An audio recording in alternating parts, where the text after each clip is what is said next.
The wail of sirens sliced through the calm of my Sunday morning, yanking me out of my coffee and toast haze. Two police cars screeched to a stop in front of my new house, tires spitting gravel. I stood frozen on my porch, a bag of organic spinach in one hand, a jar of coconut yogurt in the other, as an officer barked, "Step away from the porch, sir." My brain scrambled. Was this a robbery? A neighbor in trouble? But when the officer strode up, his face all business, and asked if I was harboring unregistered agricultural products, I nearly dropped my groceries. Then, out of the corner of my eye, I saw Herlinda, the HOA queen, storming across my lawn, clipboard in hand, flanked by two lackeys like she was leading a royal inquisition. She pointed at my spinach and shouted, "That's him. He's smuggling those shady greens every week. I told you he's running some kind of food racket." The officers swapped a look, barely hiding their smirks, but they had to play along. There I was in my own driveway, being grilled over vegetables. My name's Ethan, a nutritionist who ditched the city's chaos for what I thought would be a quiet suburban life. I'd moved into this gated neighborhood 4 days earlier, chasing peace, fresh air, and a garden to call my own. The house was a cozy spot with a small backyard, a compost bin, and a farmer's market just a short walk away. Most neighbors seemed friendly enough, but Linda? She was a different story.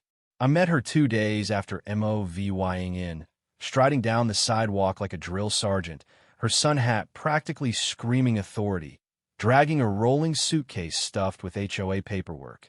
She handed me a laminated rulebook thicker than a dictionary, packed with warnings about unauthorized yard decor and unattended grocery bags.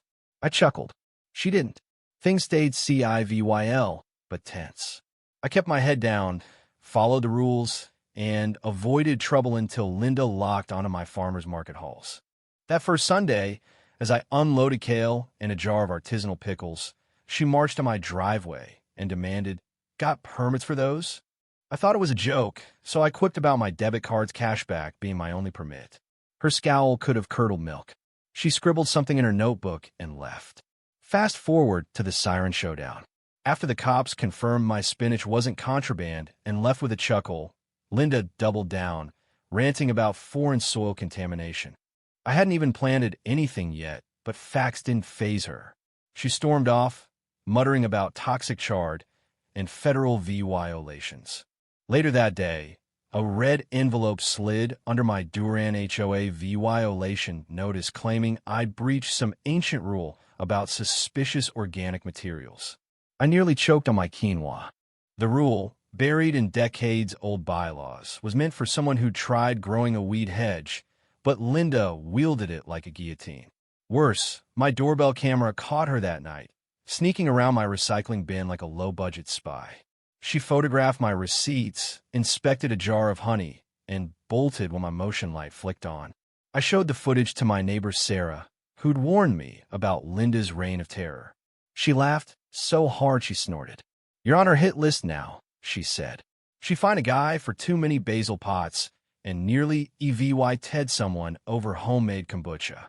Linda's obsession wasn't just about groceries, it was about control. I didn't fit her mold. I worked from home, ate organic, and skipped her HOA power games. That made me a threat. I started hiding my groceries in my trunk, sneaking them inside like I was smuggling diamonds. I swapped my cloth bags for plain paper ones and paused my composting. But Linda kept coming. She called pest control, claiming my tomatoes lured raccoons. They found none. I tried reasoning with her, asking why my food choices mattered. Her answer? "You're different, Ethan. You bring change. That scares people." This wasn't about kale anymore. It was war. So I stopped hiding. I dug into the HOA handbook and found gold. A forgotten bylaw letting residents host educational community events without board approval. Game on. I planned an organic awareness barbecue, not a protest. Just a friendly gathering with plant-based burgers and mint lemonade. Neighbors came, cautious at first, then in droves. Kids planted herbs, chefs demoed recipes, and a beekeeper stole the show. Then Linda crashed the party, filming us like we were criminals and yelling about unauthorized food items. Someone offered her a smoothie. She swatted it away. Her trump card? calling the fire department over our grill's unsanctioned flame. The firefighters arrived, sized up the scene, and declared a potluck. They stayed, ate, and left Linda fuming on the curb. 2 days later, she hit me with a small claims lawsuit, accusing me of lowering property values and running a kale cult. I laughed so hard I dropped a zucchini. But Linda's paperwork avalanche was meant to break me. I fought back, scouring county records until I found the bylaw's full text. My barbecue was legal, untouchable. I emailed neighbors, pitching a sustainability series under the same loophole. Our first event, a composting workshop, drew a small but eager crowd. Linda sent a spy Martha, an older resident with a disposable camera who snapped photos for a radical gardener's report. Then things got dirty. I found notes on my compost bin about biohazards and methane risks. Worse, someone dumped rotting meat into my bin. My backyard camera caught Linda, dressed like a wannabe ninja, dumping the mess at dawn. I took the footage to the sheriff, who called it trespassing and illegal dumping. They warned her and notified code enforcement. Linda didn't stop. A county inspector showed up, tipped off by an anonymous complaint. He toured my garden, laughed at the accusations, and certified my setup as spotless. Word spread. Neighbors who'd avoided me started whispering support. One brought me a pie, confessing Linda fined her for wind chimes. Others asked about composting or raised beds. I saw my shot.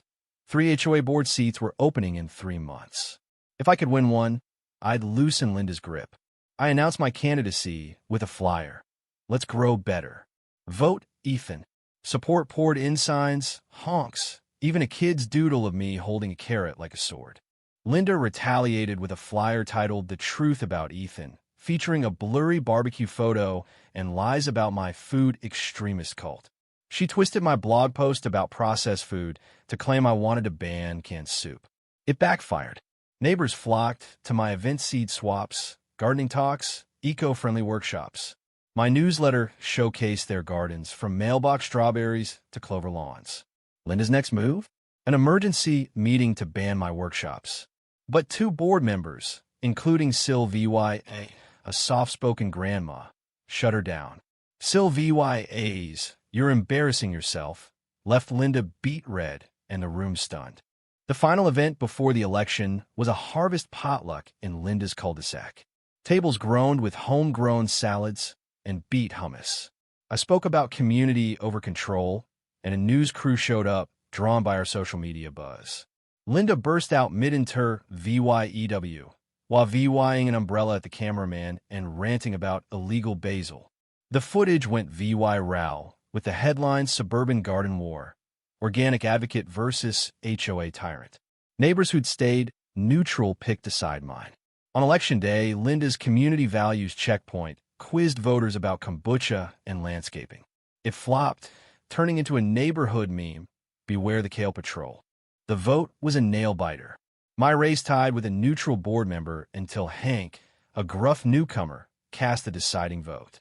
Ethan wins, the official read. The room exploded.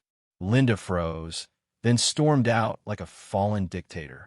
At the first meeting, she tried hijacking the agenda, but the new chair, Gloria, cut her off. We passed motions to revamp bylaws and expand the community garden. Linda resigned a week later, her bitter email ending with, "I won't serve where lettuce rules." I framed it. With Linda gone, the neighborhood bloomed. We turned a vacant lot into a community garden where families grew spinach and swapped stories. The HOA newsletter became a celebration, not a scolding. A teen's comic strip mocked Linda as a tomato-fearing overlord. Some old-timers grumbled, but when residents shared how the garden eased their stress or grocery bills, the complaints faded. Our story spread. A magazine called us the neighborhood that grew back. We mentored other HOAs, sharing how to fight petty tyrants with kindness. One day, I saw Linda at the garden's edge, looking weary. Our eyes met. I nodded. She didn't. She walked away, and that was it. We kept building to libraries, bake sales, kids' birdhouses. At the year-end harvest festival, tables overflowed with zucchini dishes and cider. As kids ran and neighbors danced, Sarah handed me carrot cake and said, "We did this." Watching a slideshow over year gardens, smiles, even Linda's umbrella rant, I felt peace. A girl gave me a drawing of our garden with "Thank you for the food and fun" scrawled on top. I smiled, but she deserved the thanks. This wasn't just my win. It was our revolution sparked by groceries. Pro-VYing community outlast control. So what do you think? Was Ethan a hero for standing up? Or did he push too far with his green agenda? Should HOAs have the power to police groceries? Or is that crossing a line? And what about Linda? Was she a VY lane? Or just a product of a system that rewards control freaks? Drop your thoughts below. Hit that like button if you're Team Kale, and subscribe for more stories where everyday folks take on the absurd.